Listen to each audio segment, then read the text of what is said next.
Hello guys, welcome to Hidden Timelines, Paris, January 21 to 1793. The air bites like iron and the sky hangs low over the Place de la Révolution, the square once named for Louis XV and renamed to erase him. Drums roll until they are no longer sound, but pressure in the chest. Windows along the Rue Saint-Honoré bloom with faces. Soldiers pack the route in double lines bayonets like a forest of frost. In the jolting carriage sits a man who was once treated as if God had used him for a signature Louis XVI. Now simply Louis Capet, to be escorted to a device invented to cut the throat of history cleanly. He does not plead. He is pale heavier than the effigies ever admitted, wrapped in a brown greatcoat against the morning. Beside him rides a priest, Abbé Edgeworth, his lips moving as if to stitch calm into the air. The king asks only that the drums stop that he might speak. They do not. What reaches those nearest the scaffold is soft but unambiguous, he forgives. He prays that his blood will not fall upon vast domes of France. A world trained to read omens inhales. A nation determined to ignore them keeps beating the drums. The cart halts. Above the triangular blade glows faintly sunlight tinned by winter. Charles-Henri Sanson, executioner by Deodore Dynasty, takes the king's coat with professional gentleness. There is an awkwardness about the body. They tie the same hands that held sceptres now tremble against the plank. A strap at the neck, the rough board pressing the cheek, a whiff of oiled wood iron and cold bread from a soldier's pocket. For a suspended second, Paris remembers January's other monarchs, and then the blade drops as if the century itself has decided it is tired of negotiating. The head falls into a wicker basket lined, people whisper later with sawdust and superstition. Some will swear that a few Jacobins dip handkerchiefs into the blood as though legitimacy could be siphoned and repurposed. On terraces and in alleys the silence opens like a door to a long corridor. Somewhere a child laughs without understanding what has changed. Everywhere, everything has. It is easy in retrospect to say France had already moved past monarchy pamphlets' deficits and the nerve of a hungry city arrayed against gilded rooms, but the spectacle of execution is its own kind of sacrament. The blade does not simply separate flesh, it divides epochs. Courtiers in Vienna and Madrid will put on mourning not only for a man, but for an architecture of meaning that held for 1,000 years. Catherine of Russia, hearing the news, is said to murmur that the roots of every throne have been hacked. In London, the newspapers measure the moment in inches and invective. And in Paris, men who believe they have put the future on its feet will soon learn that futures have their own appetites. But stay with the square. Stay with the smell, metallic, astringent, unforgettable, spreading into the January air. Stay with the small facts, because small facts are how history sets a hook in you. 6 horses pulled the cart. The bells remained mute. A soldier fainted. The drums did not. The convention had decided his fate by 1 vote. 1. Among those who spoke for death was his cousin Philippe d'Orléans, now Philippe Égalité, whose enthusiasm for equality would not keep his own neck from the same instrument. You do not need a mystic to hear a pattern beginning to hum.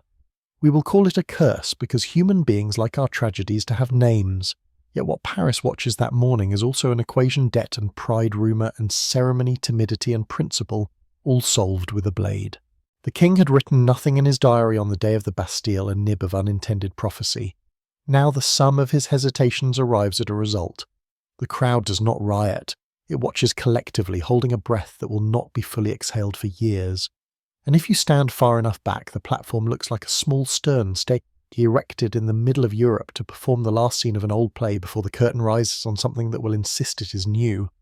Abbé Edgeworth is permitted to climb after him to breathe a last sentence into the king's ear. In some tellings, it becomes a line of theatre, Son of St. Louis ascend to heaven, a ribbon of words tied to a body that in the next blink becomes only a political object. History is merciless to adjectives weak, indecisive, decent, pious. The square does not care. It wanted a hinge and it has one. The Sanson family had executed countless men, but the king is something different. You can hear it in the later notes, the way the executioner's son shapes his memories as if they might defend him in a court that does not exist. He records a certain composure in the condemned. He draws a veil over anything that looks like fear. Even those who despise kings understand that a monarch's last minute belongs to everyone. Runners take the news in all directions, carrying more than news. In the cafes, toasts are whispered or shouted depending on which table you sit at. In the sections, radical committees begin composing the future in the present tense. In the Tuileries, the rooms are already turning into something less than rooms. Coldham gives theatres where the furniture looks guilty, and below in the Temple prison the Queen counts the hours as if numbers might negotiate with fate. We will return to her. For now, the square keeps its stare. Maybe you are asking, could anything have pulled France from this edge? Better taxes sooner, reforms, a monarchy clever enough to shed the skin of absolutism and learn to breathe like a constitutional creature. There were moments when the river might have turned, but the banks were already crowded with pamphleteers and creditors and soldiers and men who had found a kind of intoxication in possibility. The revolution needed a sacrifice large enough to believe in. It chose the tallest idol in reach. Spain will shudder. Naples will count its cousins. Even the princes who had secretly hoped Paris would make an example of its king find themselves unnerved by the speed with which an anointed head becomes a fact. Imagine being a sovereign in January 1793, touching your own throat in reflex, and wondering not whether your people love you enough, but whether love has anything to do with it anymore. And yet in the very hour of his death, the myth of Louis XVI begins its strange afterlife. Royalists will build a martyr out of duty, and decency will number his faults like beads and call them human. Republicans will shrink him to a figure made of clumsiness and privilege. Between these competing simplifications stands a man who sharpened keys in his workshop to soothe himself, who could be moved to tears and inertia with equal ease, who would pay in the most public coin imaginable for a set of failures that were not all his and not all avoidable. Listen carefully, and you will hear another sound under the drums, the tread of the future carrying a smaller set of steps. In a cell across the city sits a boy who, by the arithmetic of tradition, becomes king at the instant his father dies. He will never wear a crown. He will never leave a room unless carried. 30 months from now, a doctor will write notes that read like an indictment of a nation's conscience. If there is a curse, it does not strike lightning from a clear sky. It creeps through corridors, learns children's names, and closes doors softly. But we are getting ahead of ourselves, and history, for all its currents, is best taken one shore at a time. The scaffold is being cleared. The soldiers turn. The crowd begins to move slower than it arrived, as if everyone has aged by an hour in the space of a minute. The square resumes being a square.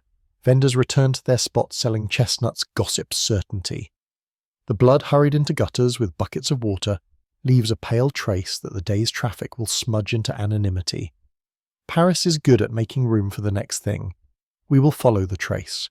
We will watch how an execution becomes a legend, becomes an explanation, becomes a talisman, passed from hand to hand whenever another Bourbon stumbles or bleeds.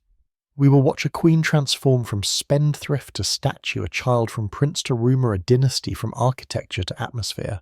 We will ask each time tragedy returns as if on schedule whether the past is punishing anything, or whether people are simply the most complex machines we have not learned to maintain. A king has fallen. A century looks on. The drums finally stop, but the echo will outlive the men who beat them. And this is only the first step into the corridor. Before we continue, leave a like and subscribe only if it truly feels natural. And now, softly tell me, where are you listening from? If we wish to understand why the death of Louis XVI reverberated like an earthquake, we must step back, not just decades, but centuries. Long before Versailles and the guillotines, the Bourbon dynasty began almost humbly, in the wooded centre of France, where the earth smelled of damp stone and iron, and power was measured not by spectacle, but by how many villages bent the knee. In the 11th century there stood the modest fortress of Bourbon-la-Chambeau. It was here that the seed of the dynasty took root in a family that few beyond the Allier Valley would have noticed. Robert of Clermont, the sixth son of King Louis IX. St. Louis was granted these lands. As a younger son, Robert was not expected to rule kingdoms. He was in the logic of medieval inheritance, expendable, a branch set aside to keep the trunk straight. Yet history, with its taste for irony, chose him as the rootstock for a dynasty that would one day claim thrones across half of Europe. Robert's marriage to Beatrice of Bourbon fused Capetian blood with local lordship, and in that union lay the improbable chemistry of future royalty. Medieval chroniclers hardly paused over him, for Robert was not the kind of prince who commanded crusades or rewrote laws. He limped perhaps from an injury at a joust and preferred the quiet duties of lordship. Yet dynasties are not built on brilliance alone. They are built on endurance, on the simple persistence of bloodlines across the hazards of plague war and barren winters. Generations passed. The Bourbons served faithfully as a cadet branch of the Capetian men and women who married well, but never too high, who wove their blood into the fabric of France's nobility. They were the kind of family whose heraldry might appear on a banner in a baronial hall and then vanish again into obscurity. Yet each marriage was a thread, and each thread was strengthening a net. By the late Middle Ages, Europe itself was a chessboard of dynasties, where every move was a marriage, every pawn a daughter, every knight a son with a title. The Bourbons played this game cautiously, rarely with the flamboyance of the Valois or the ferocity of the Burgundians, but caution can be strategy. By the 14th century, the family's star began to rise. Louis I of Bourbon became Duke of Bourbon, and his descendants held command in France's wars, lending their blood to battlefields from Crécy to Agincourt. Still, for all their service, no one in 1400 would have bet that these minor Bourbons would one day eclipse their cousins. France seemed safely in the hands of other Capetian lines, and yet history favours patience.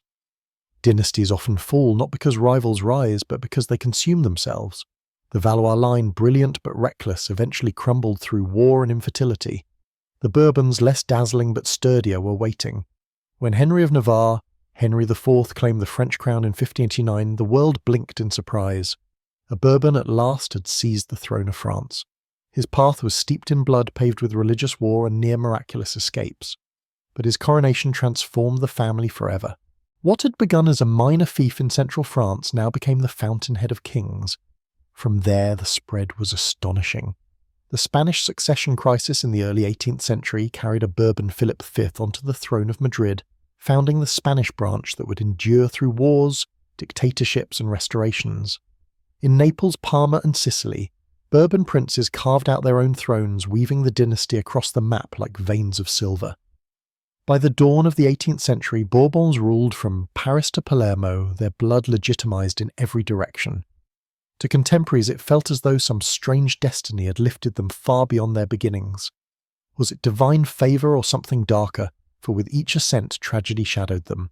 Henry IV was murdered by a fanatic's dagger. Louis XIII's youth was nearly devoured by conspiracies. Louis XIV would bury nearly all his heirs. By the time Louis XVI climbed the scaffold, people whispered that the miracle rise of the Bourbons had been purchased at a terrible cost, that history itself was demanding payment. What began with Robert of Clermont, a forgotten younger son, had become one of Europe's most sprawling dynastic webs. But with each throne, each marriage, each child born under Bourbon banners, the weight of expectation grew heavier, and as we will see, that weight could become a curse as lethal as any blade. The story of the Bourbons as kings begins not in triumph but in fire. France in the late 16th century was a land torn apart by faith Catholics and Huguenots, locked in wars that turned neighbour against neighbour, church bells into alarms and cities into funeral pyres. Into this storm stepped Henry of Navarre, a man who by birth was destined to be a provincial prince, but by fate was pulled into the centre of a national tragedy. Henry was not born with a crown in his cradle. His mother Jeanne d'Albret, Queen of Navarre, was a fierce Calvinist who raised her son amid psalms and sermons. His childhood was sharpened by the knowledge that he was a minority in a Catholic kingdom. At court, he learned to hide sharpness behind charm, to survive with wit as much as with the sword. For survival was not an abstract lesson, it was daily practice. The wars of religion carved France into fragments. Massacres flared and faded, leaving behind fields of ash and silence. Henry fought not only with armies, but with his own identity. At one moment, he was the Protestant champion, leading men under banners marked with the Huguenot cross.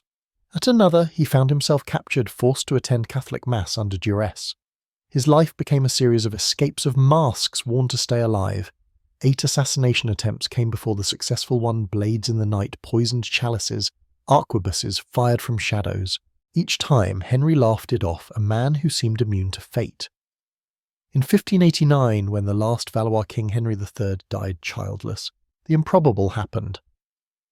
By the logic of bloodlines, the crown fell to Henry of Navarre, the first Bourbon to ascend the throne of France. But there was one problem.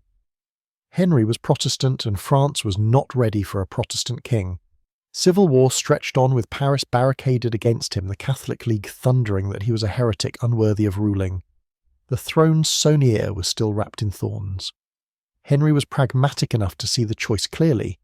In 1593 he converted to Catholicism, famously quipping, "Paris is worth a mass." To his enemies it was betrayal, to his supporters genius, To history it became the emblem of a dynasty that would always balance faith and survival ideals and necessity. His coronation at Chartres in 1594 brought temporary peace, though many never forgave him for the manoeuvre, and yet under Henry's hand France began to breathe again. He restored order, encouraged agriculture, built roads and bridges, fostered trade. He dreamed of a chicken in every pot for every peasant on Sundays, a king's vision of prosperity that made him beloved by the common people. He was pragmatic, jovial, earthy, unlike the remote monarchs who had come before. For the first time in years, France tasted stability, but stability was fragile. On May 14, 1610, Henry rode through the streets of Paris in an open carriage. Crowds cheered, merchants leaned out of windows, soldiers cleared the way. From the shadows stepped François Ravaillac, a Catholic fanatic consumed by visions of holy justice. He lunged forward and plunged a knife into the king's chest. Blood soaked the cushions of the carriage. The king, who had survived battles, betrayals, and endless plots, finally fell to a single thrust. Paris erupted in mourning. Markets closed, church bells tolled. People wept openly in the streets. Yet beneath the grief was an unmistakable chill. The Bourbons had barely begun their reign, and already blood had stained their crown. If dynasties are judged by omens, this was a cruel one. For Henry's death was more than assassination. It was the opening of a pattern. A dynasty secured through faith and compromise would also be shadowed by fanaticism and daggers. The good King Henry, as the people called him, was the first Bourbon to die by violence, but not the last. His murder was a prophecy written in blood. The throne of the Bourbons would never be safe, and every step upward would be shadowed by betrayal. When the knife of François Ravaillac struck down Henri IV, it did more than end a king's life. It left a kingdom in the trembling hands of a boy. Louis XIII was only 9 years old when the crown, still wet with his father's blood, was placed upon his head. The sight was almost grotesque, a child dwarfed by robes, a sceptre that seemed more like a toy than a weapon of state. France, weary from decades of civil war, was forced to entrust its future to a boy who had not yet escaped the nightmares of childhood. His mother, Marie de' Medici, assumed the regency. A woman of Florentine blood, she carried the weight of the Medici name and all the suspicion that came with it. To many French nobles, she was a foreigner, an interloper in the sacred task of ruling. But Marie had the confidence of a woman born to palaces, and she ruled with the authority of someone determined to survive in a hostile court. Yet the kingdom she governed was anything but stable. The old wounds of the wars of religion were still raw. Huguenots fortified their cities, ready to defend their faith by musket and cannon. Catholic grandees whispered in corridors, questioning the legitimacy of a Medici woman ruling in the name of a Bourbon child. And in Paris itself, every alley seemed to hum with intrigue. Louis's childhood was spent under the constant shadow of conspiracy. He would overhear muffled arguments, see courtiers depart suddenly in anger, feel the tension in his mother's voice when news arrived of yet another revolt. Nobles who should have been his guardians schemed against him. Even his tutor, Cardinal Richelieu, at first merely an observer, would later confess that the child king grew up in an atmosphere where loyalty was thinner than candle smoke. The Huguenots, emboldened by memories of their once powerful armies, tested the monarchy's authority with uprisings.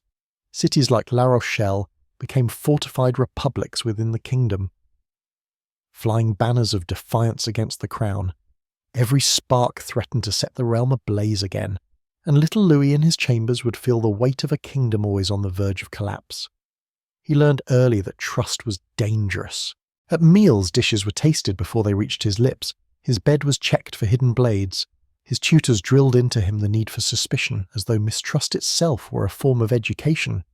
Even his mother's regency was contested. Rivals accused her of being manipulated by favourites, especially the Italian Concini, whose arrogance inflamed the nobility. Concini's assassination in 1617, carried out with the young king's silent approval, was Louis's first real act of sovereignty, and a brutal lesson in the currency of power. This childhood steeped in danger left scars invisible but lasting. Louis XIII would never be an affectionate man. His gaze was cold, his speech halting, his temper prone to sudden storms. He grew into a king who trusted few and loved fewer, who found comfort in military camps more than in palaces.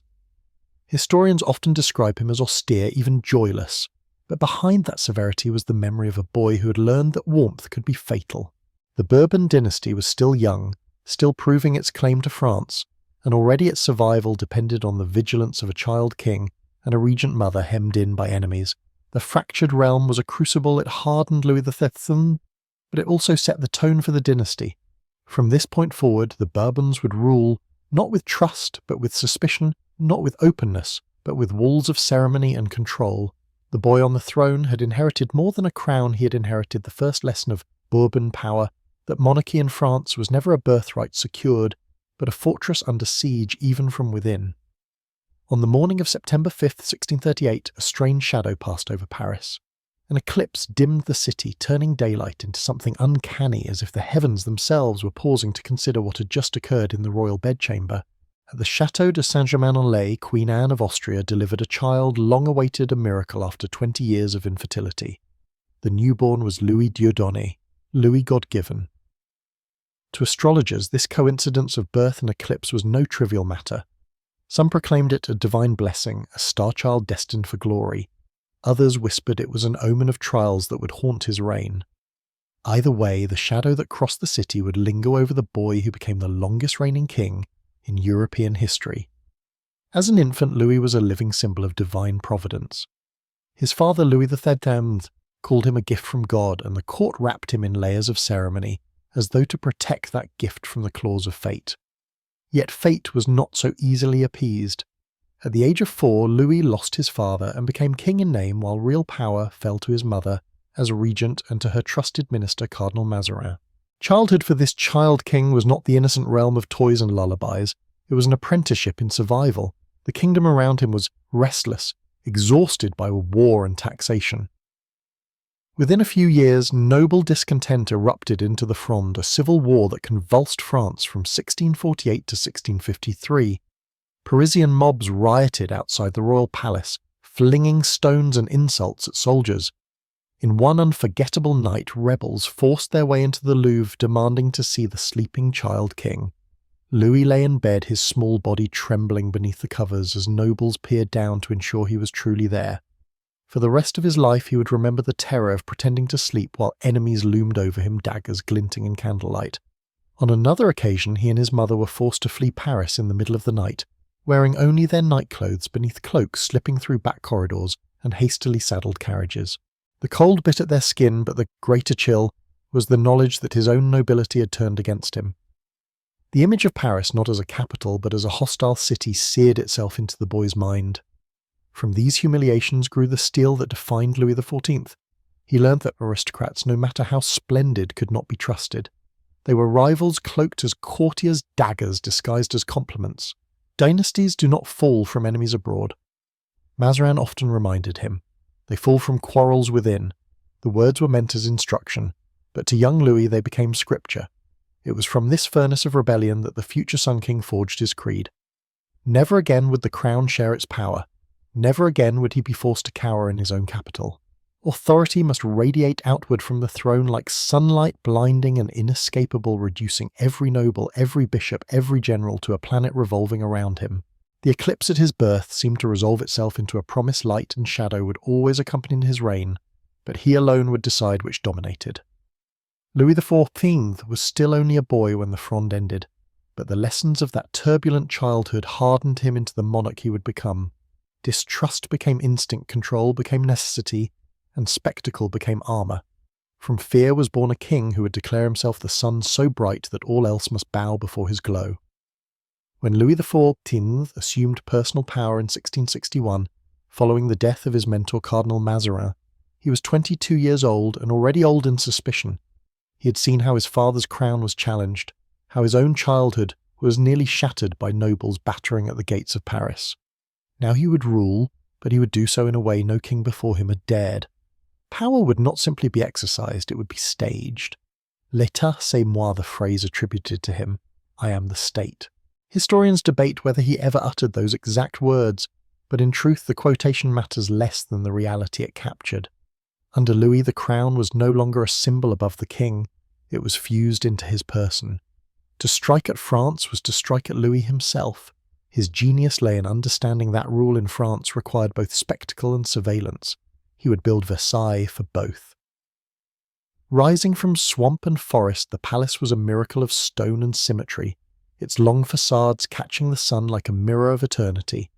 Fountains, gilded gates, gardens cut into geometries, Versailles was not just a residence, it was theatre, and the cast was the nobility of France summoned from their provinces and bound to orbit the king. For those nobles, Versailles dazzled and suffocated in equal measure. Every moment at court became performance choreographed to remind them that their survival depended on royal favour. The king's waking the levée du roi was transformed into ritual dukes and princes crowded for the honour of handing Louis his shirt, of holding his basin of water, of fastening a buckle. These small acts, seemingly menial, were in fact chains of gold. To be excluded from the ritual was to be invisible. To be included was to live under constant scrutiny, forced to abase oneself in public while convincing the king of one's loyalty. In this way, Versailles became a golden cage. Nobles who once plotted rebellions found themselves competing for proximity, bowing and flattering, reduced from warriors to courtiers. Their estates languished while they chased privilege in halls lined with mirrors. And in that hall of mirrors, Louis saw himself reflected 100-fold. The sun multiplied his image, a weapon as potent as any army. But absolutism carried its own fragility. To tie the state so closely to a single man meant that the kingdom rose or fell on his strength, his will, his body. When Louis flourished, France flourished. When he aged, the realm sagged with him. Versailles, for all its grandeur, consumed enormous wealth. Wars followed pageantry and taxes followed wars. The peasantry groaned, the treasury drained, but in the salons and gardens the illusion of eternal glory shimmered on. The trap Louis built was double-edged. He had bound his nobles so tightly they could not rebel, but he had also bound the monarchy so tightly to himself that no successor could escape his shadow. To live in the orbit of the sun was to burn or to vanish. And as the years stretched, 72 of them, the brilliance of the Sun King began to cast ever longer shadows. Versailles endures as the symbol of absolutism at its height, glittering, theatrical, magnificent, and profoundly dangerous. It protected Louis from the intrigues of his youth, yet it also ensured that the dynasty was chained to one man's vision. A fortress of mirrors may dazzle, but it can just as easily blind. For all the brilliance of the Sun King's court, death stalked Versailles like a shadow that no chandeliers could dispel. Louis IV Tinsainth reigned for 72 years, the longest reign in European history. Yet that longevity came with a bitter irony. The king who sought to make his dynasty immortal lived long enough to bury nearly all of his heirs. It was as if fate mocked his quest for permanence, replacing every cradle's promise with a coffin. The first great blow came in 1711 with the death of Louis the Grand Dauphin, the Sun King's eldest son. At nearly 50, the Dauphin was no brilliant figure. Courtiers often described him as sluggish, happier with hunting dogs than affairs of state.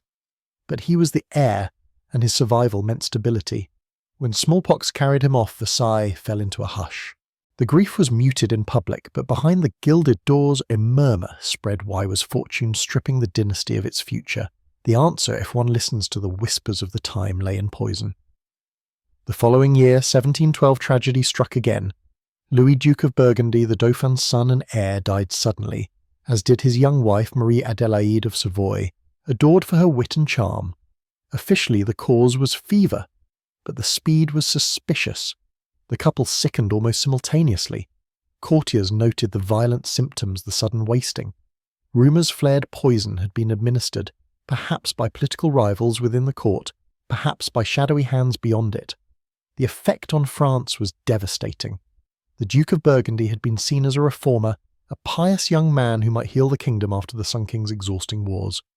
His death was more than personal tragedy, it was political catastrophe. Some whispered of God's wrath for Louis XIV's pride, and for the revocation of the Edict of Nantes, which had driven Protestants into exile.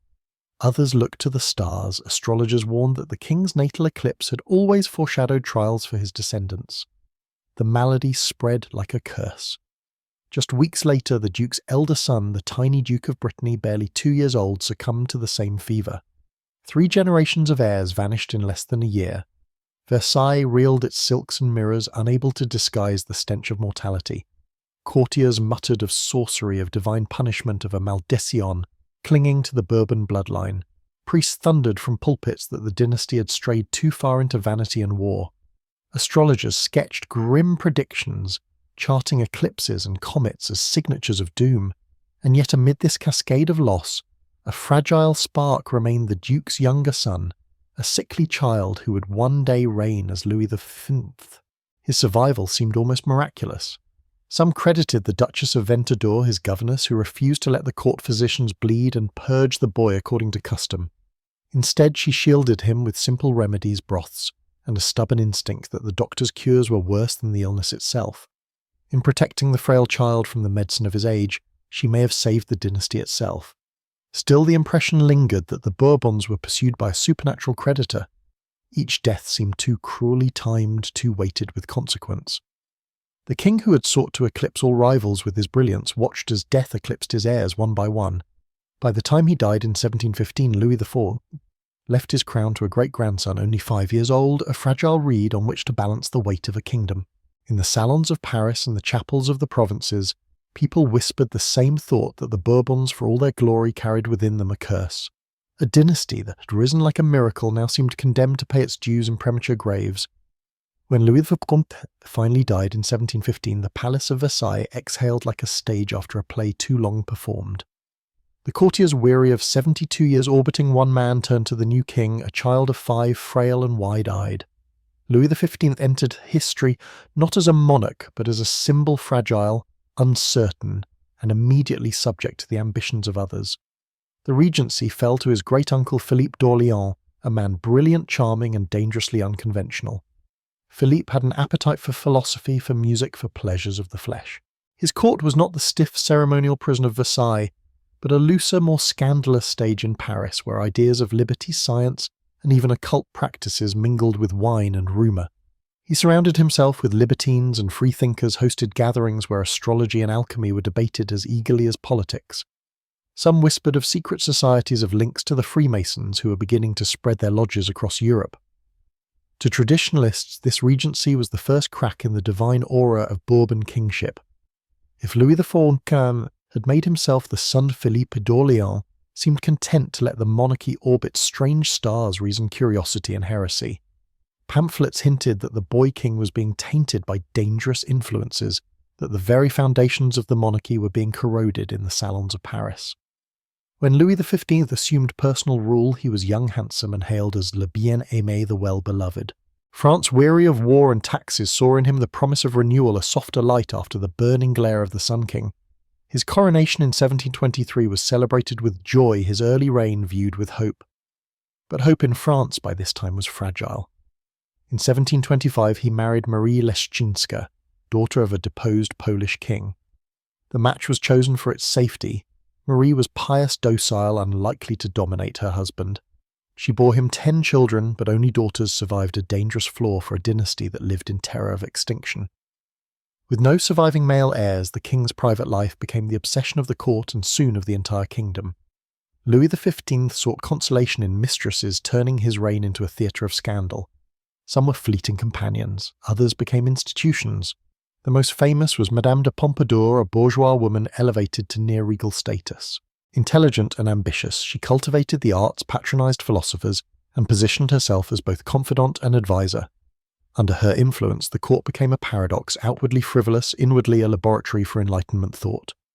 Voltaire himself was welcomed at Versailles, even as his writings dismantled the very concept of divine right.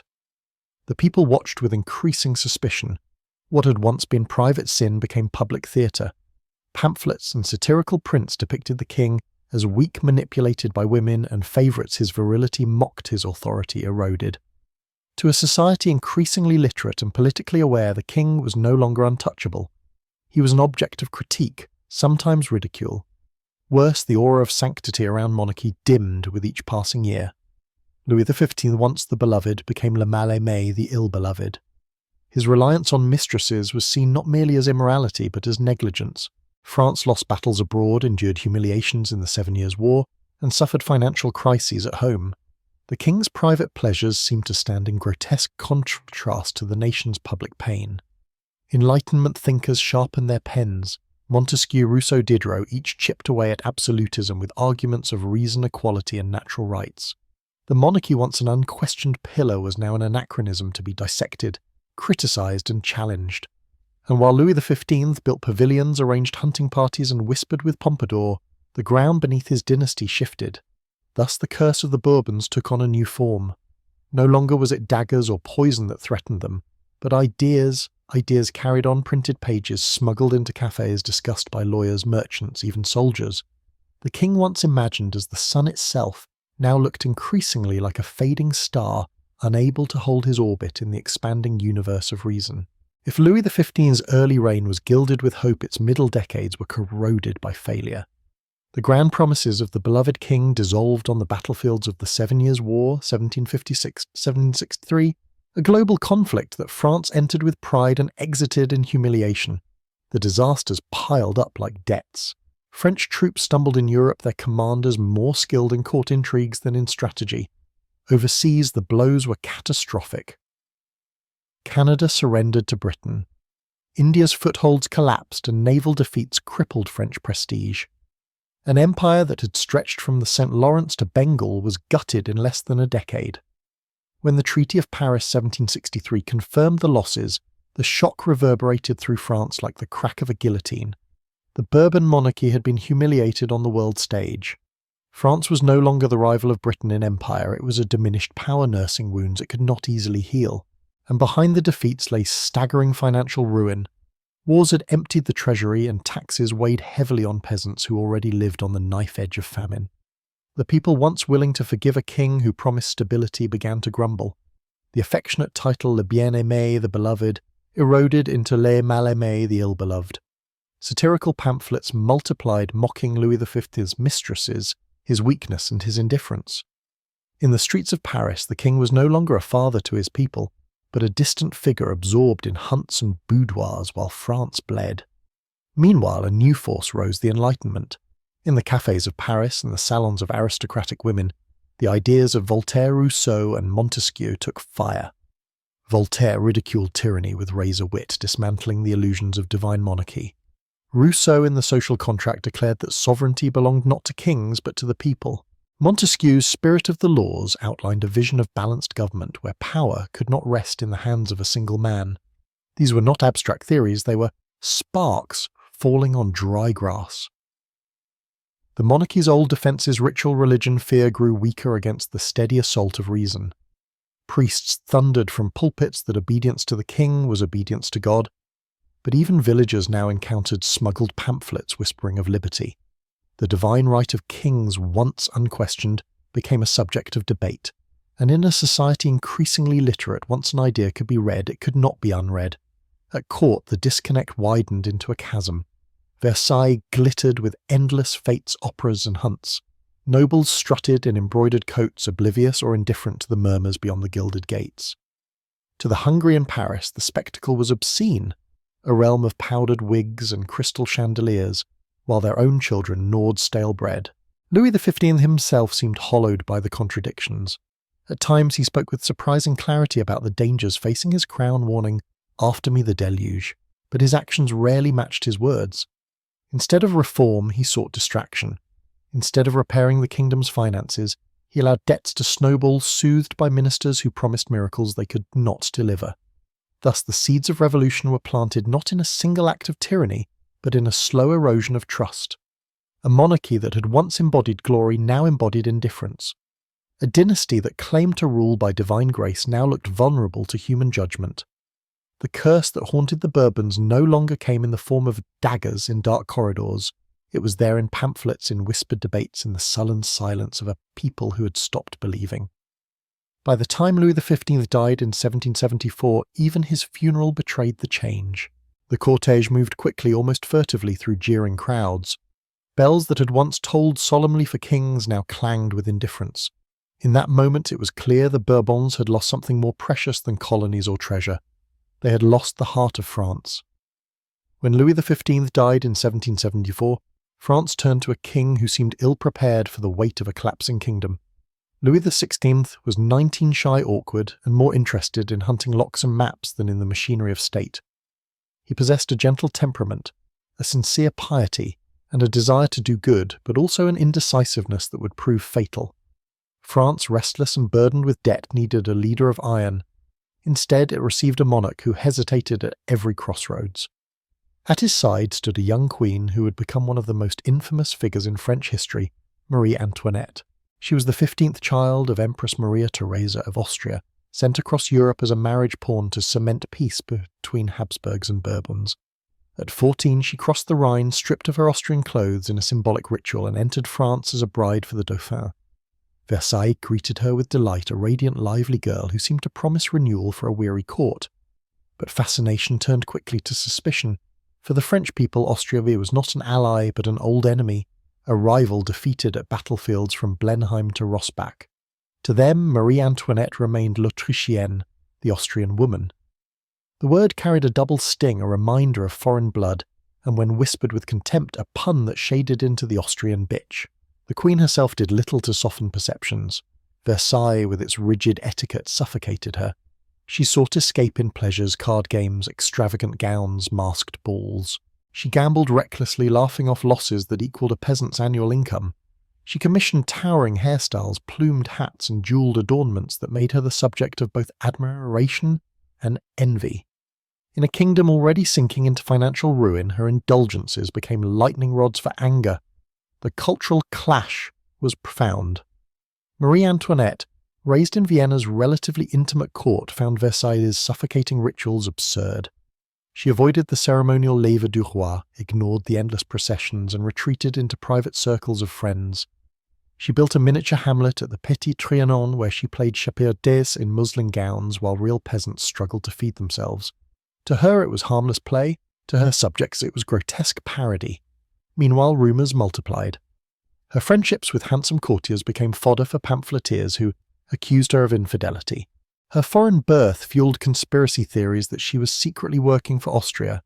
Each caricature, each scandalous print chipped away at the sacred aura of monarchy. The once beloved Queen, she became a symbol of waste, frivolity, and betrayal. Louis XVI, earnest but indecisive, could not shield her or himself. He vacillated between reform and retreat, hiring ministers like Turgot and Necker, who proposed bold financial changes only to dismiss them when nobles resisted. He wanted to be a good king, but goodness without firmness curdled into weakness. His inability to act decisively deepened the gap between crown and country. Thus, in the marriage of Louis XVI and Marie Antoinette, the Bourbon dynasty embodied its own contradictions. He was too hesitant to lead, she was too reckless to restrain. Together they seemed less like monarchs chosen by divine right than like actors miscast in a tragedy. By the 1780s, the monarchy no longer resembled the radiant sun of Louis XIV. It was a dimming flame flickering in the draught of Enlightenment ideas and popular resentment. And in the streets of Paris, whispers of revolution grew louder, often carried on the lips of those who cursed not the king, but the Austrian queen. By the late 1770s, the Bourbon monarchy teetered on a precipice not from enemies at the gate, but from debts that devoured the realm from within. The Sun King's wars had left the treasury hollow. Louis XV's negligence had widened the cracks, and now Louis XVI faced a kingdom so staggering under fiscal collapse. The king was not blind to the crisis. He turned to reformers first, and Robert Turgot, then Jacques and Necker, men of vision who dared to challenge privilege. Turgot sought to cut back court spending, suppress feudal dues, and most explosively tax the nobility. But the privileged classes, long shielded from contribution, howled in protest. The Parlement of Paris blocked his decrees. Courtiers whispered until Louis dismissed him. Necker followed a Protestant banker whose clear-eyed reports exposed the monarchy's staggering debt. He proposed transparency, publishing the Compte Rendu au Roi, a balance sheet meant to restore trust. Instead, it shocked the kingdom, for it revealed just how close France was to insolvency. But Necker too faced the fury of nobles who would sacrifice the crown itself before sacrificing their exemptions. He was dismissed, then recalled, then dismissed again, the revolving door of reform spinning as France slid deeper into ruin. Meanwhile, Versailles remained a theatre of extravagance. Marie Antoinette's reputation already frayed collapsed with the infamous diamond necklace affair of 1785.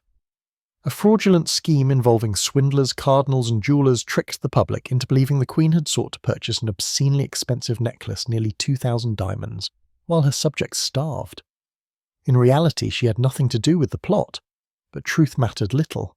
Pamphlets spread the story like wildfire, the Austrian queen draped in jewels, bleeding France dry for her vanity. No denial could erase the image.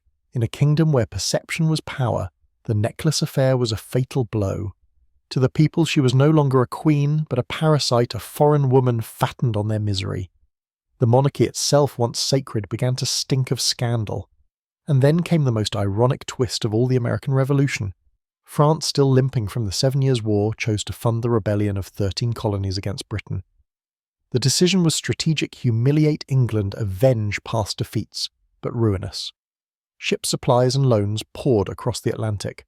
French officers like Lafayette returned home as heroes, bearing tales of liberty and republicanism. The irony was savage. Abroad, France bankrolled the birth of a republic. At home, the monarchy staggered under the cost. The war added nearly 1 billion livres to the debt. By the 1780s, interest payments consumed half the kingdom's revenue. Bread prices soared, harvests failed, riots flared, and in Parisian cafes men quoted Jefferson and Franklin as easily as Voltaire. The stage was set for collapse. A monarchy already despised now appeared both incompetent and hypocritical, crushing its own people under taxes while feeding the fire of liberty abroad. The Bourbons had spent their last reserves of trust not on saving their own throne, but on toppling another's. What began as financial reform turned to scandal, and scandal turned to revolution. The dynasty that had once embodied wealth and majesty now found itself drowning in debt and ridicule, its queen mocked, as Madame de Faïsset, its king paralysed by indecision. The curse of the Bourbons no longer whispered through omens, it shouted through empty granaries, riotous markets, and pamphlets dripping with venom. In May of 1789, the Bourbon monarchy summoned what had not been seen in France for 155 years, the Estates General. It was meant as a safety valve, a way to gain consent for new taxes and stave off financial collapse. Instead, it became the spark that lit a wildfire. 3 estates gathered beneath the vaulted ceilings of Versailles, the clergy, the nobility, and the commoners. The first 2 arrived draped in silk and privilege.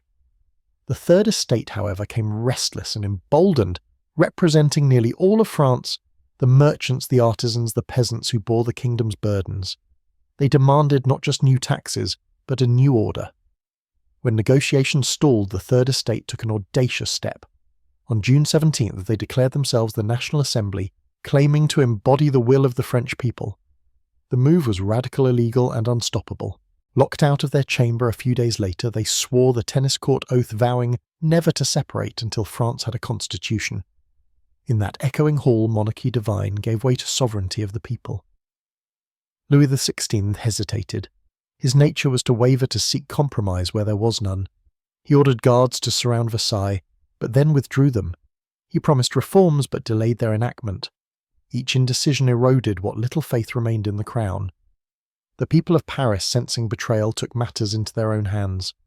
On July 14, 1789, they stormed the Bastille, a medieval fortress turned prison long seen as the symbol of royal tyranny. In truth, only 7 prisoners remained inside, but it was not stone or prisoners that mattered. It was the symbol itself. The fall of the Bastille was the fall of fear. Cannons roared, smoke rose, and when the fortress gates collapsed, the people carried its keys as trophies. One of those keys was sent across the ocean to George Washington, a gift from Lafayette, a token that the old world had split open. That same night, the tricolour cockade, blue, white and red, appeared on the streets. The king's fleur-de-lis was fading, replaced by the people's colours. Louis XVI, oblivious to the weight of the moment, scribbled a single word in his hunting diary for July the 14th. Nothing. Nothing on the day France broke its chains. That word would become an epitaph, a symbol of how far the monarchy had drifted from its people. The revolution had begun, and it could not be called back. The Assembly issued declarations, abolished feudal dues, proclaimed the rights of man. Pamphlets thundered, crowds gathered, rumours spread like fire through dry grass. The monarchy had once seemed eternal, now it appeared fragile, cornered and fatally blind. In the streets of Paris, bread was scarce, but hope was plentiful. For the first time in centuries, ordinary men and women believed they could shape the future, and for the Bourbons that belief was the most dangerous weapon of all.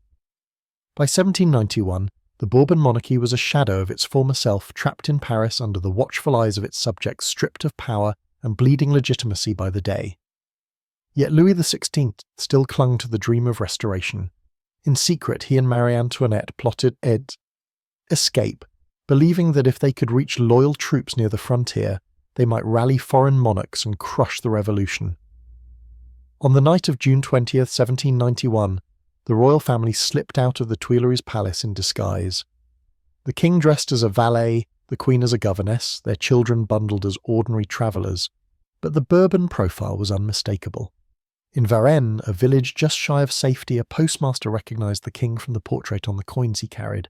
The family was arrested and dragged back to Paris under jeers and curses. That humiliating return, Louis jostling in a carriage as commoners shouted "traitor," destroyed the last illusions of loyalty. The king was no longer a paternal figure. He was a fugitive, a man who had abandoned his people in their hour of hunger. Pamphlets called him Louis the False. The monarchy's mask had slipped, revealing a hollow crown. The revolution radicalized. By 1792, with France at war against Austria and Prussia, suspicion of treason swirled around Marie Antoinette, labelled Madame Veto, accused of sending secrets to her Austrian kin. When the king attempted to block decrees, the mob stormed the Tuileries. The Bourbon family was herded into the Temple prison, their fate sealed by iron bars and the roar of the crowd outside. The trial of Louis XVI began in December 1792. The charges were damning conspiracy against liberty, treason against the nation. The king, once styled Most Christian Majesty, was addressed coldly as Citizen Capet, a deliberate stripping of sanctity, a return to the ancient family name of the Capetians. In the convention, votes were cast one by one, should the king live or die. The margin was razor thin, and among those who raised their voice for death was Philip d'Orléans, Louis's own cousin, who had rebranded himself as Philippe Égalité to prove his revolutionary zeal. The betrayal cut deeper than the guillotine's blade. If blood was thicker than water in this family, it had turned to poison. On January 21, 1793, Paris awoke to the drumbeat of destiny. Louis was led to the Place de la Révolution.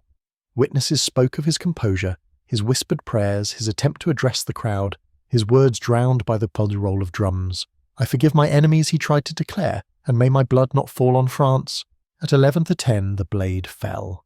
The son of St. Louis, the heir of a millennium of kings, lay lifeless in a basket. The crowd gasped, then roared. Some dipped handkerchiefs in his blood as relics. Others stood in stunned silence, aware that history had just pivoted. Across Europe, thrones trembled. Catherine the Great of Russia declared, "They have cut down not a king but the tree of kings." But in Paris, the guillotine was only beginning its harvest. The revolution had devoured its monarch, and soon it would devour its own children. For the Bourbon, the so-called curse was no longer rumour. It was a reality etched in steel and blood, sharpened by betrayal within their own house. A dynasty once draped in divine right had been stripped, humiliated, and executed by its people. And the queen waiting in her prison cell knew her own turn would come. If the death of Louis XVI shocked Europe, the fall of Marie Antoinette became a theatre of cruelty. Stripped of her crown, her jewels, and even her name, the once celebrated Dauphine was now reduced to the widow Capet. Within the damp stone walls of the Temple prison, she passed her days in black mourning dress, refusing to change colours after her husband's execution. Her children were torn from her side. The boy Louis Charles, the uncrowned Louis XVII, was placed under the harsh tutelage of a cobbler forced to curse his own parents. Her daughter Marie-Thérèse was locked away in another cell. The queen, once surrounded by courtiers and servants, was left with silent shadows and the cold echo of her own footsteps. In October 1793, her trial began. It was not justice, but spectacle. The charges were sweeping, conspiring with Austria, draining the treasury, corrupting morality. One accusation cut deeper than all the others, incest alleged with her young son.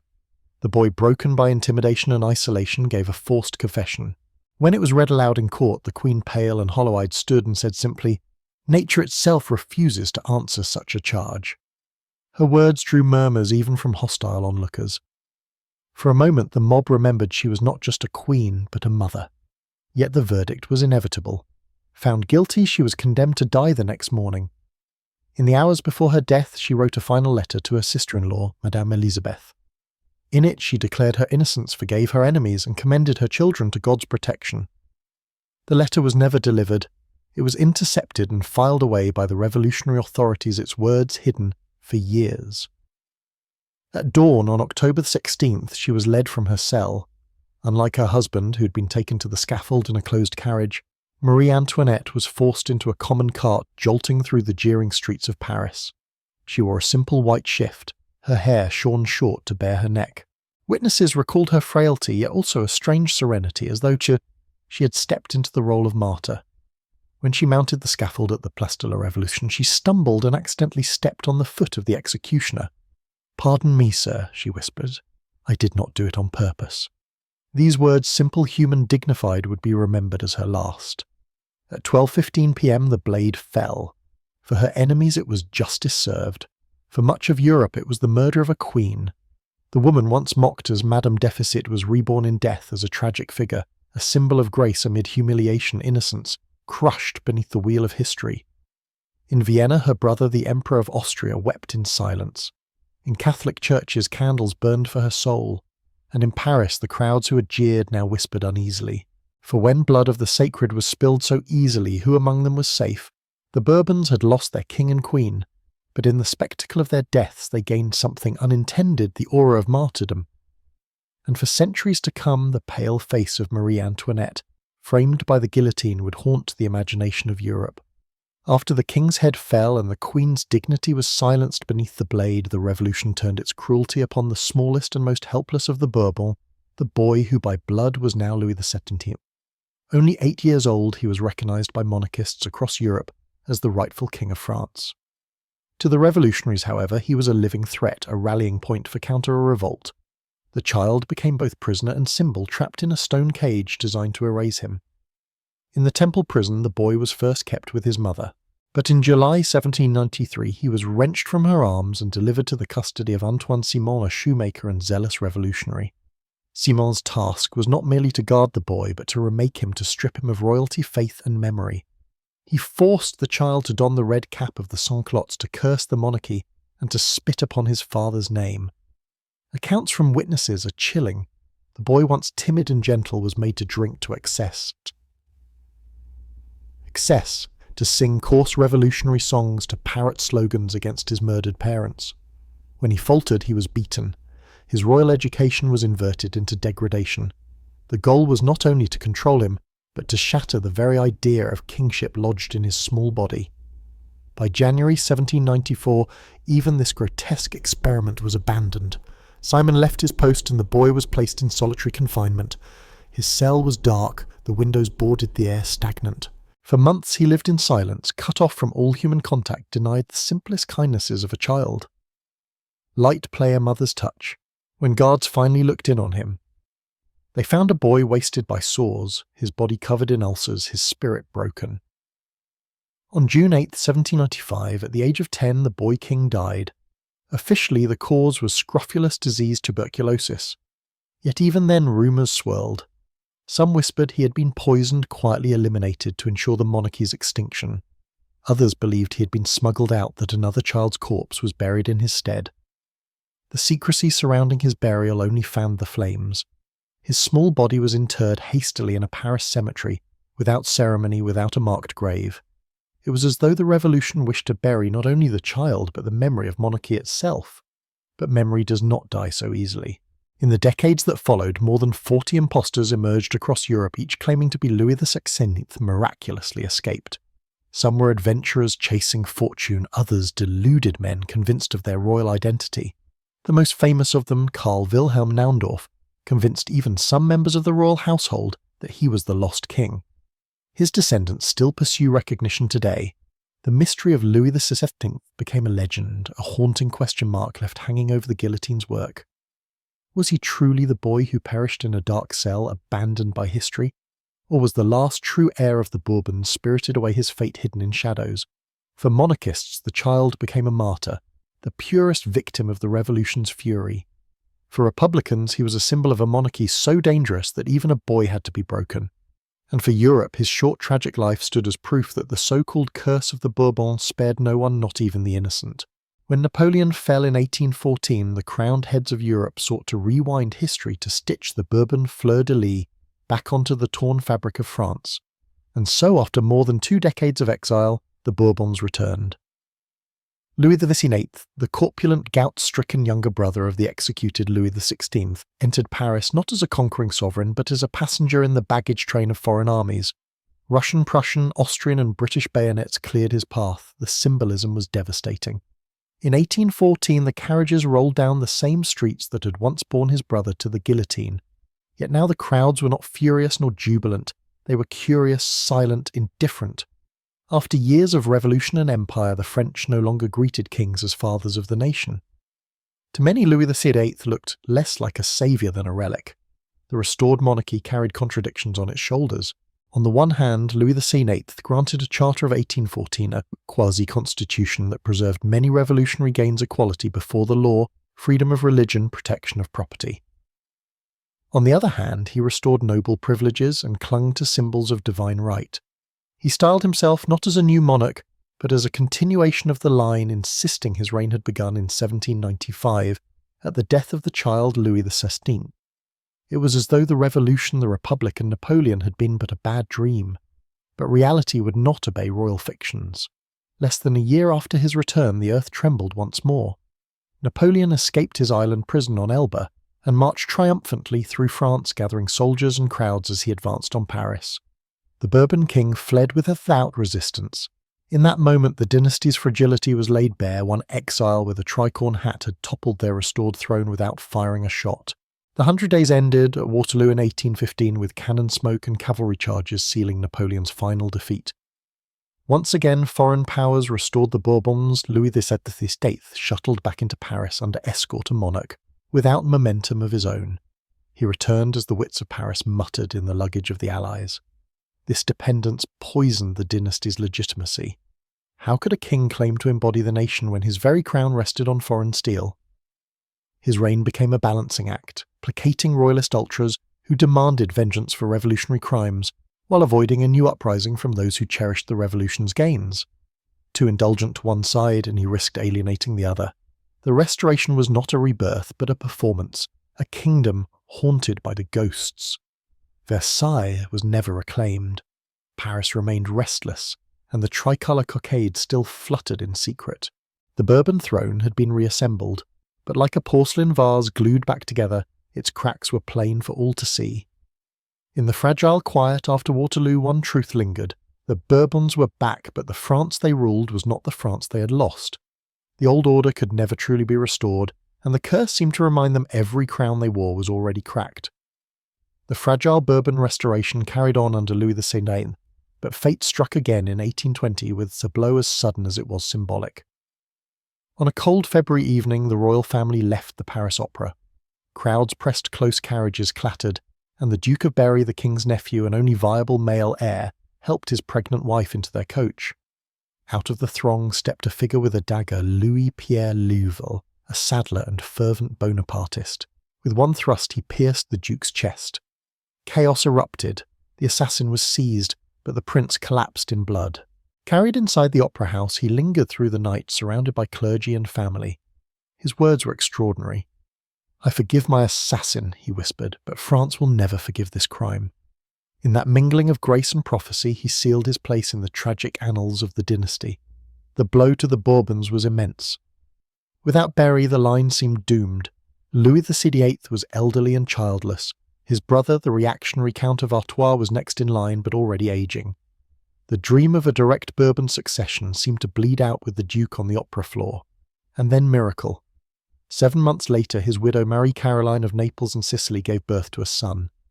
The infant Henri, Duke of Bordeaux, was hailed across royalist Europe as l'enfant du miracle, the child sent by Providence to save the dynasty. Bells rang, monarchists wept, poets compared him to Moses delivered from the waters. He was baptized with pomp, celebrated as the last flame of the elder Bourbon line. But even in this miracle lay irony. The dynasty that once ruled half of Europe now hung on the fragile breath of a single child, a baby whose existence owed itself to assassination. Murder and miracle had become twinned, as though the Bourbons could not continue except through bloodshed, followed by improbable reprieve. This cycle etched itself deeper into the royal imagination. The curse seemed less superstition than pattern, every step forward marred by sudden death, every hope dependent on fate's narrow mercy. Henri grew up in exile, cherished by legitimists, who called him the White Prince, but his very title underscored the dynasty's fragility. A royal house surviving not through prayer or armies, but through symbols, prophecies, and the fervent prayers of the faithful. The opera steps where Berry fell became hallowed in memory, a reminder that the Bourbons were never safe, not in their palaces, nor their streets, nor even their joyous outings. For a dynasty once thought immortal survival had become a coin toss between the assassin's blade and heaven's gift. When Louis XVIII died in 1824, the throne passed to his younger brother, the Count of Artois, now Charles X. Unlike his cautious sibling, Charles embodied the spirit of reaction, determined to restore the monarchy in its most absolute sacred form. For him, the revolution had been not a lesson, but a crime, and his reign would be a crusade of reparation. From the start, he cast himself as a king out of time. His coronation in 1825 at Reims Cathedral was staged like a medieval ritual, complete with holy oil and echoes of divine rite. But to many Frenchmen watching in the age of steam engines, newspapers, and bustling cafes, the spectacle seemed almost absurd. Charles appeared not as a leader of modern France, but as a ghost resurrected from the Ancien Regime. His policies followed the same course. He restored compensation to émigrés whose lands had been seized during the Revolution, tightened censorship of the press, and returned growing influence to the Catholic Church. For the Loyalists, these measures were justice. For the urban classes and liberals, they were provocation. France had moved on, its king had not. Tensions boiled over in July 1830 when Charles issued the July Ordinances. These decrees dissolved the Chamber of Deputies, restricted the electorate, and muzzled the press. To his supporters, they were a last stand for authority. To the people of Paris, they were a coup against the Charter and their hard-won liberties. The response was immediate. Barricades rose once more in the streets of Paris. For 3 days, July 27th to 29th, the Trois Glorieuses, the city erupted. Students, workers, and veterans of the Revolution fought with muskets, paving stones, and sheer fury. The tricolour flag reappeared on rooftops, fluttering defiantly against the fleur-de-lis. Charles, incisive and shaken, hesitated between repression and retreat. In the end, paralysis sealed his fate. On August 2nd, he abdicated not in favour of compromise, but in favour of his grandson, the young Duke of Bordeaux, the miracle child. Yet the tide of history had no patience for dynastic continuity. The Chamber of Deputies turned instead to Louis Philippe of Orléans, a cousin from the junior branch who accepted the throne as King of the French, not King of France. It was a subtle change of title, but a profound one. Sovereignty now lay with the people, not in divine right. For the elder Bourbons, it was the end. Charles fled into exile, first to England, then to Austria, where he lived out his days as a king without a crown, wandering between borrowed estates and fading memories. The July Revolution had toppled what centuries of war and conspiracy could not. It was not a dagger in the dark, nor a guillotine blade, but the collective weight of a people who no longer believed in the myth of sacred monarchy. Thus, with Charles VII, the elder French Bourbons vanished into history. Their legacy was one of grandeur and tragedy, of palaces razed to the heavens and thrones crumbled to dust. They had ruled as though eternal, yet found themselves undone not by fate alone, but by their refusal to adapt. The curse had run its course. What remained were ghosts in gilded halls, and the uneasy lesson that even dynasties crowned in divine oil could not outlive the tide of revolution. While the elder Bourbons of France were collapsing beneath revolutions, their Spanish cousins faced a different torment, one not of guillotines and barricades, but of the mind. The Spanish Bourbons, founded when Philip V, grandson of Louis XIV, took the throne in 1700, quickly revealed a strange and recurring affliction: melancholy, madness, and fragility of spirit. Philip V himself, though crowned with triumph after the War of the Spanish Succession, sank into profound despair once the war was won. He would vanish for days into his chambers, refusing to wash dress or even cut his nails. His courtiers whispered of a king who sat for hours in the same posture, staring into shadows, convinced of his own damnation. The death of his first wife in 1714 deepened the darkness, and only the will of his second wife, the formidable Elizabeth Farnese, seemed to rouse him.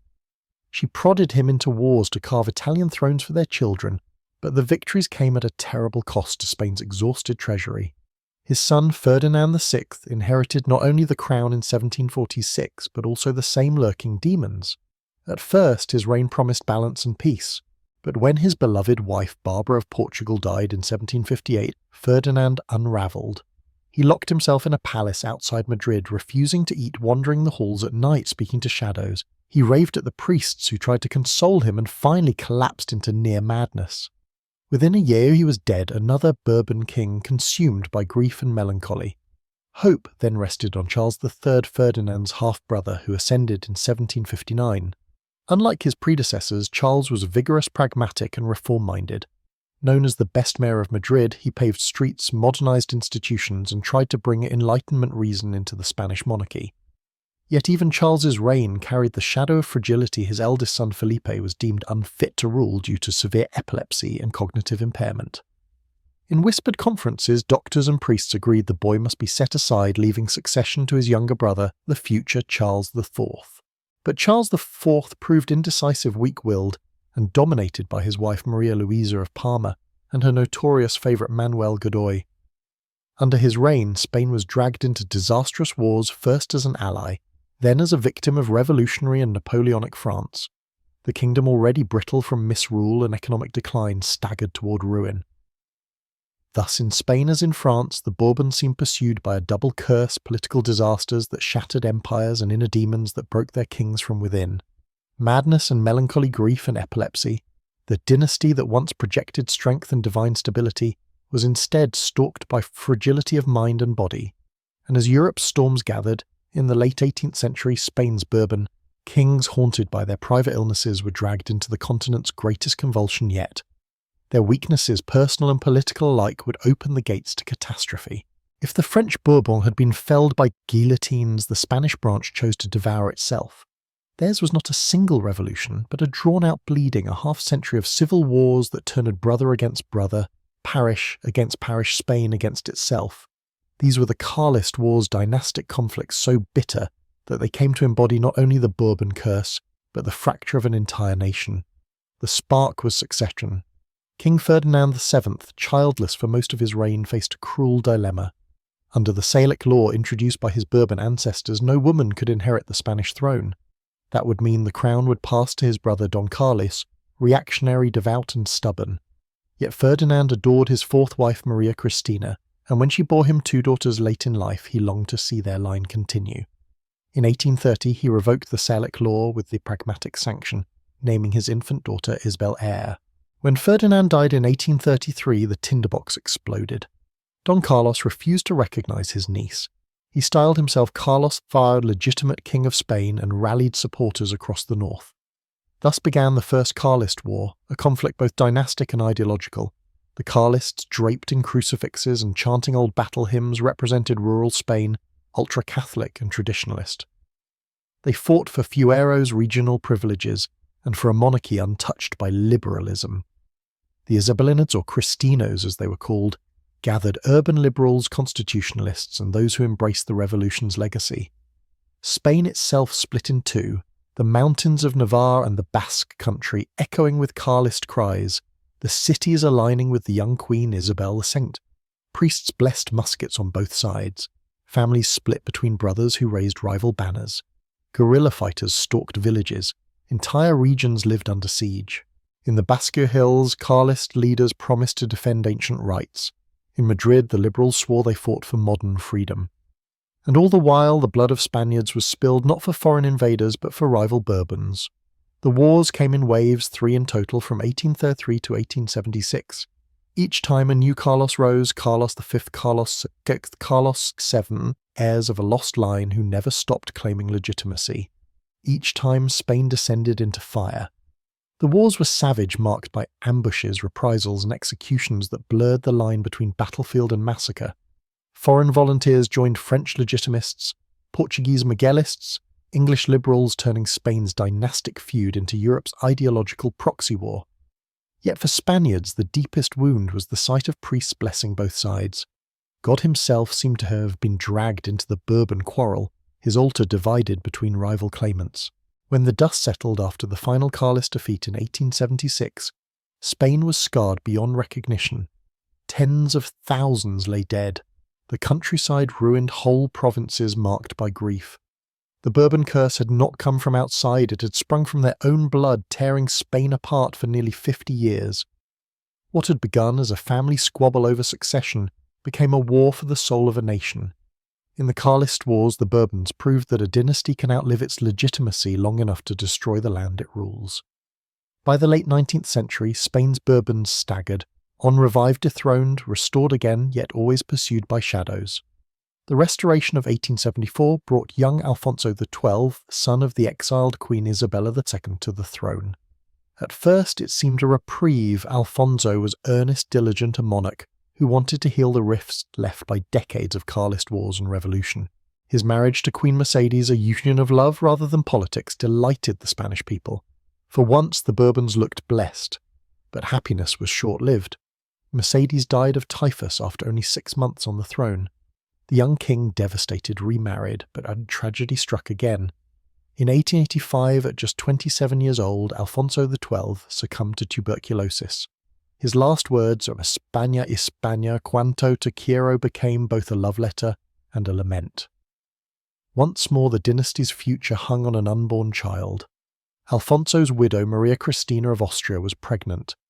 Months later she gave birth to a son, Alfonso III, born a king before he ever drew breath. The boy king grew into a man surrounded by both promise and peril. Intelligent, charming and restless Alfonso X cultivated an image as a modern monarch, yet his reign was plagued by catastrophe. In 1906, on his wedding day to Victoria Eugenie of Battenberg, an anarchist hurled a bomb at the royal carriage in Madrid. 24 people were killed. The royal couple survived by miracle. The Queen's gown was stained with the blood of bystanders, a haunting omen for the reign to come. More assassinations followed. Over 2 decades, 7 serious attempts were made on Alfonso's life. Yet fate kept sparing him as though to prolong the agony. The Queen Victoria Eugenie brought with her another curse, the gene for haemophilia, inherited from her grandmother Queen Victoria of Britain. 2 of their sons, Alfonso and Gonzalo, were afflicted, their lives overshadowed by illness and frailty.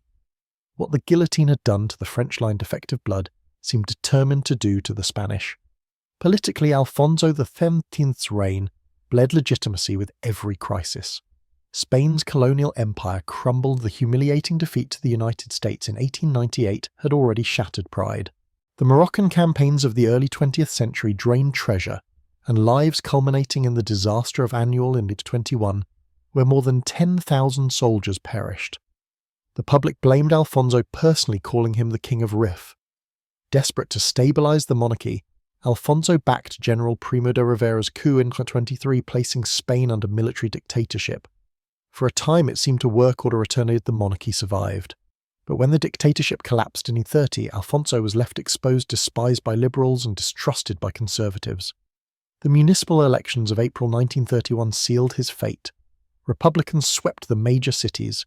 Crowds poured into the streets waving tricolour flags. Alfonso, unwilling to provoke civil war, chose exile. He slipped quietly out of Madrid, declaring, "I do not abdicate, but I will not be the cause of Spaniards shedding each other's blood." Thus the Spanish Bourbons once again were cast out. The monarchy that had survived Napoleon Carlist wars and assassins now fell without a battle. For the dynasty, the 19th and 20th centuries were a grim cycle. Young kings dying before their time, royal children afflicted with incurable disease, sovereigns surviving bombs only to lose crowns without a fight. Even in the modern age, the so-called curse seemed alive, stalking them from palace nurseries to city streets. The Bourbons, it seemed, could outlast bullets and blades, but never their own blood. Across 3 centuries, the Bourbons built palaces that gleamed like suns, commanded armies that spanned continents, and wore crowns that claimed divine sanction. And yet in the stories handed down, the dynasty seems less like a line of immortal kings than a family haunted by daggers, guillotines, child graves, and whispered curses. Conspiracy theories flourished wherever Bourbon blood was spilled. Some claimed the dynasty was doomed by the Freemasons punishing kings who resisted Enlightenment progress. Others pointed to Jesuit intrigues or the long hand of the Illuminati, ensuring thrones toppled to pave the way for republics. In the taverns of Paris, pamphlets mocked Louis XVI as a puppet of foreign lodges. In Spain, Carlists saw God's punishment for liberalism. Myths gave chaos meaning, turning random tragedy into divine or demonic pattern. But science offers a different lens. Modern genetics has revealed how haemophilia carried into the Spanish line by Victoria Eugenie crippled heirs echoing across royal nurseries. Historians of psychology trace the melancholy of Philip V and Ferdinand VI to severe mood disorders, worsened by the isolation and dynastic inbreeding. Social historians point to structures not fate dynasties fell, not because of curses, but because they failed to adapt. Where parliaments and republics evolved, Bourbons clung to rituals of absolutism, mistaking ceremony for power. Yet myths endure because they speak to the human heart. Versailles remains a symbol not only of Louis XIV's grandeur, but of a gilded cage where kings trapped themselves in spectacle while the world changed outside. The Escorial in Spain still looms with austere majesty, a palace tomb that seems to foreshadow the melancholy of its rulers. In paintings, operas and novels, the cursed Bourbons live on as tragic figures, reminders that power, however divine it claims to be, is fragile when it refuses reform. The legacy of the Bourbons is thus double-edged. On one side, culture, art, architecture, the golden fountains of Versailles, the reforms of Charles III, the survival of a dynasty into the modern age. On the other, revolutions, exiles, bloodlines splintered by war and disease. The lesson is not that kings are doomed by curses, but that power without adaptation becomes its own curse. Monarchs who ignored warning signs, bankrupt treasuries, restless subjects, new ideas spreading like wildfire found themselves swept away. Dynasties that listened, reformed, and opened space for change survived. Those that clung to divine right as the world shouted for liberty were dragged to the scaffold or the exile ship. Today, Bourbons still reign in Spain, their line improbably unbroken. But they rule not as gods, nor even as absolute sovereigns. They reign by the consent of their people, fragile and contested, always shadowed by the memory of guillotines and barricades. Their story endures as both spectacle and warning, that no dynasty, however glorious, is safe from the tides of history. The myth of the cursed Bourbon remains powerful because it is more than superstition. It is a parable of power's fragility, of how splendor can blind, and how survival depends not on crowns of gold but on the ability to change with the times. The story of the Bourbons, stretching from the glitter of Versailles to the shadows of prison cells and the tragedies of exile, offers more than a history lesson.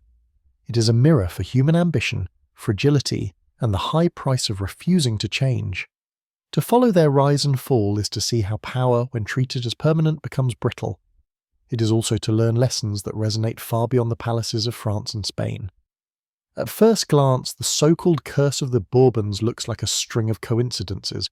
Kings murdered, children dying, young dynasties torn apart by madness, scandal, and revolution. Conspiracists blamed Freemasons or divine wrath. Others saw the hand of fate. Yet when examined closely, the curse was less mystical and more human. These rulers often failed to adapt to new realities. Louis XVI hesitated while the revolution burned around him. Charles X clung to medieval ritual in an age of newspapers and barricades. In Spain, princes afflicted by illness or melancholy revealed how fragile the illusion of divine monarchy truly was. The first lesson, then, is adaptability. Life is change, and to deny change is to invite collapse. Just as monarchs lost thrones because they resisted reform, individuals can lose opportunities when they cling too tightly to outdated habits, beliefs, or roles.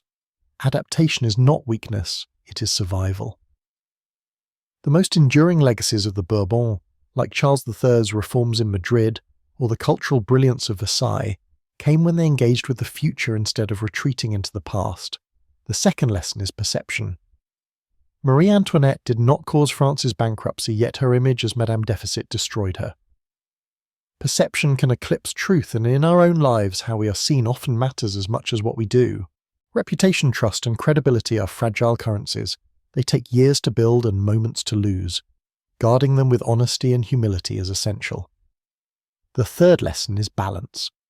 The Bourbons often swung between extremes, lavish excess on one side, crushing austerity on the other. Neither could hold the centre. True strength lies in balance between tradition and innovation, between authority and compassion, between personal desires and the needs of others. The fourth lesson is resilience. Even after guillotines and exiles, Bourbons returned, reigned again, and still sit on Spain's throne today. Their endurance reminds us that survival is possible even after catastrophe. History may wound, but it does not have to end the story. For individuals, this means not allowing failure to define you, but treating it as a chapter on the way to renewal. Finally, the Bourbon saga teaches humility. Thrones crumbled not because their holders were uniquely evil, but because they forgot that leadership is service. Power exercised without empathy turns into spectacle and spectacle into ruin. Whether in politics, business, or personal life, authority must be grounded in listening and responsibility, not ritual or pride. In the end, the Bourbons remind us of an old truth. No dynasty, no life, no achievement is invincible. Splendor fades but lessons endure. Adapt balance, protect your integrity, and lead with humility, and you will not need a crown to leave behind a legacy worth remembering. Thank you so much for keeping me company tonight. Don't forget to subscribe so we can share many more stories together.